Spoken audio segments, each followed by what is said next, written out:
बात करें जो है कि सिनेमा हॉल खुल गए हैं, फिल्में रिलीज हो रही हैं, ऐसे में यूपी बिहार का मनपसंद व्यंजन लिट्टी चोखा जी। बड़ा टिपिकल नाम है और देसीपन, जैसे आप देसी स्टाइल है तो देसी नाम भी है।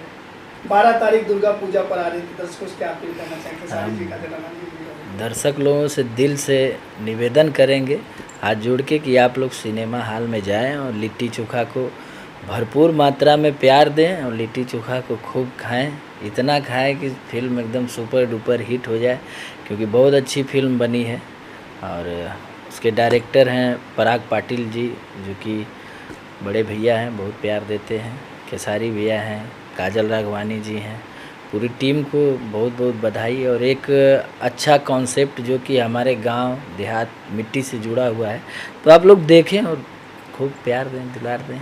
प्रोड्यूसर प्रदीप के शर्मा जी हैं। हाँ, प्रदीप शर्मा जी हैं, सॉरी। लेकिन पूरी टीम को बहुत बहुत बधाई। Thank you.